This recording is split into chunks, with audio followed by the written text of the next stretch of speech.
And we're back with Christina Adams, author of A Real Boy and Camel Crazy. And we've been hearing about her journey in the world of autism. And now she has another story that she wants to talk to us about. Thanks for coming back, Christina. Over the years, Christina has shared with us sometimes, I mean, you're a wonderful advocate for the autism community. And there are different things that come up that you're a leader and you say, look, this is wrong. And maybe we want to do something about it, and a lot of people listen to you. So you talked to me yesterday about a story. Tell the folks at home about this story. I just saw this little news item yesterday, and it looks like it took place in Metairie, Louisiana. Not that I'm saying that correctly, but this 16-year-old boy, he was severely autistic. He likes to visit this like place where they do games and things like that. And he and his father were regular visitors there. They felt welcome there. And so you know how that is when you find a place where that kind of child is welcomed and everybody understands them and cares for them. I mean, that's a rare thing, and that's wonderful. But the child was pretty severely affected by autism. He's a big child too, 16, very large from the video they showed on the news. And so he was having, I guess, a temper tantrum, an outburst. And he was slapping his father. They were out in the parking lot, and he was slapping his father on the head based on what the clip showed that was taken by a bystander. And so the father, was trying to protect himself, but the boy was slapping him really hard on the head. But police were called, and anyway, the policeman ended up taking him down to the ground, the boy, and then you can kind of see where they get on top of him. He's face down, and he's a very full-chested guy. The child is, and then the policeman looks pretty large too, and he had vests on and stuff, so they're on top of him. The kid's face is down on the ground, and it looks like they also do something really hard to the back of the kid's head. I can't see what they did actually, but it looked very hard. And then there was another officer there. So anyway, the child was then taken away, and he's dead. Yeah, he's dead. Right now, then they even said yesterday that the police wouldn't make a statement to the local media until the autopsy report came back. But that child is dead. And so now we have a situation where, it's just a big ball. So it's very hard to get funding for an aide to come with a family, to be with a child like that all the time. Yeah. So that doesn't happen all the time unless you really make it happen. I do know young adult men in California or teenagers where they do have to have like 2 male aides with them all the time. So it does happen, but it's impossibly difficult to do that in most places. I don't know if this family ever even asked for it. But second of all, you don't have that because of the funding situation or what have you. And then, you get the police come. Not only do they take this child's life, probably, I mean, look, they say maybe there's an underlying medical condition, but a lot of our people with autism have underlying medical conditions. Getting them down on the ground, doing whatever that was, and sitting on them like that, it seems like there could be a better way. I mean, we know that there are de-escalation techniques that you can use with people with autism and mental illness. It's just that they aren't deployed very often. So I don't believe that had to happen. And now we're probably going to have a lawsuit, probably going to have, a big settlement for the loss of this child's life. And all that money could have been used in a positive way. We just traditionally don't do things proactively in this country, or probably a lot of countries, it's limited what they'll do proactively. But I just feel it's like a terrible thing. Like also out here near me in California, I think he had autism, developmentally disabled young man with his parents in a Costco. And there's dispute about what happened, but a police officer shot him, and it wasn't even a police officer that was on duty at that location, and he's dead.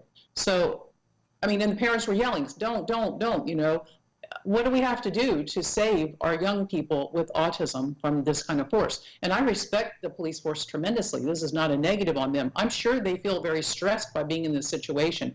So I'd love to see more support for them, but also it's got to be on the developmental disability support side. When parents say they need help, they need to be given help.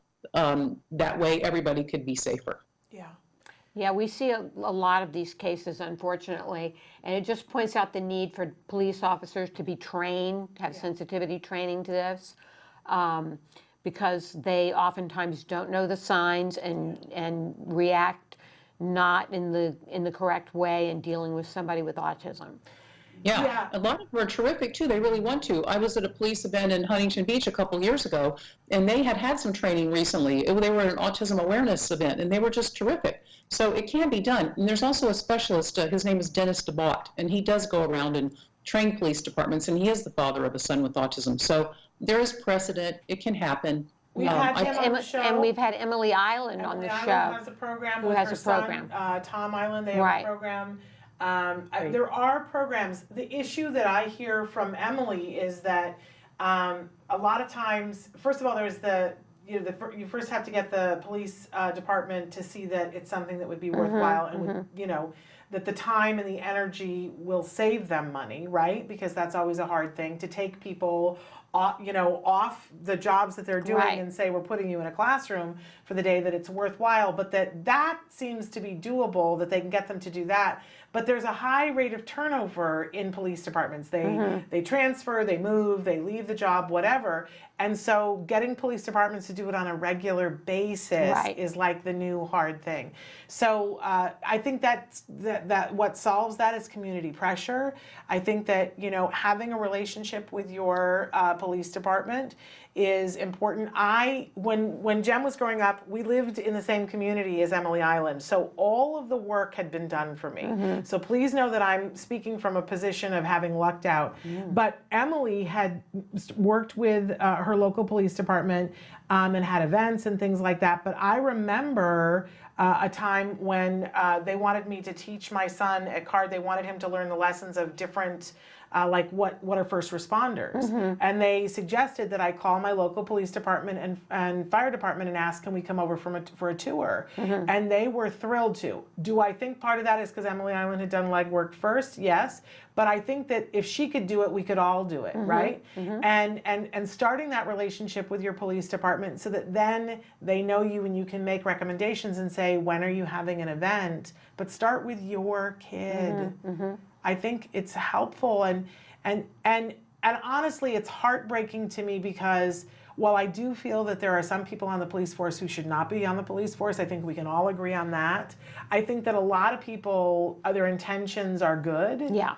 And I don't think, I mean, if I thought that the intentions of those police officers walking up to that young man hitting his dad, if their intention was to kill him, I'd have to go to bed forever. I couldn't get up, right? I'm sure it wasn't their intention. I don't think it was their intention.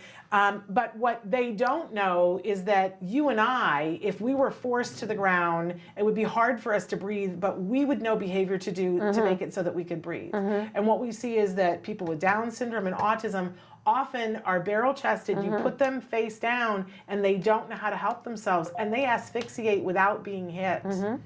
And there was the case of the young man outside the movie theater with Down syndrome that this happened to as well. And I think that somebody at the very least has to educate the police about some people don't know the behavior of turning your head to the side. Yeah, because unfortunately these are not isolated incidences. They seem to crop up every so often. And That's right. And this will probably haunt those police officers. Yeah, I think, as you said, the police officers are well-intentioned. They just don't have the training and they don't understand. Well, It's traumatic for them too. And I will note, of course, people of color have been dealing with this for a long time.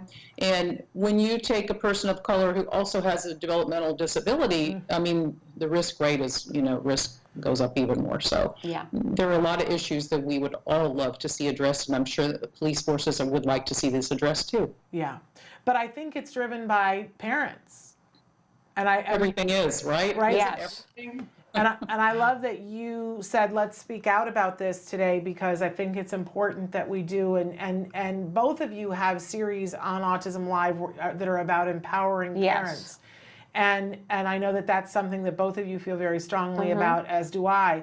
And so we want to empower those of you who are watching. Don't sit by and wait. Do something to help start with your child, to help your child to know how to behave. You can do Be Safe the movie, which is Emily Island's thing, and start with just your child, which teaches them how to behave when they're around the police. Talk to your police department. We need to make more happen. Well, when my son was young, and he always nice kid and everything like that, but sometimes I just was always worried, like what if he did something impulsive or he got caught with a couple friends doing something. So I always told him, A, immediately do what the police officer says right away, but B, tell them that you want an attorney and then call your mom. There you go. That's funny. I always told Jen to say, my mom has an attorney. Okay, good, good thought. Okay. But that wasn't for police. That was like at school. Right. My mom has a attorney. lawyer, is what I told him to say. My mom you has go. a lawyer. And he, Yeah, like, that was one of the lawyer first rep. phrases we drilled. Really? My mom has a lawyer. That's a good one. Well, you know, there was stuff. That's what happens. Yeah. Not what you want to raise your child to Right, say, right. But yeah. Love that. Well, Christina, we appreciate you taking the time to be with us. I know you've been on like the media tour Yeah. of all time, shaking it up, and it's definitely. I'm glad that you are, because people need to know about this Yes. book. Camel So go out Crazy. and get it. Camel Crazy. Yes, You'll go crazy for it. you will. Thank you. Thank you so much, Appreciate Christina. it. Thank you, All right, Christina. you take care.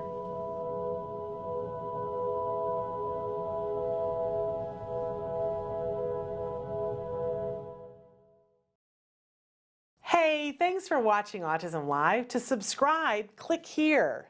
And if you'd like to check out some more of our videos, click here.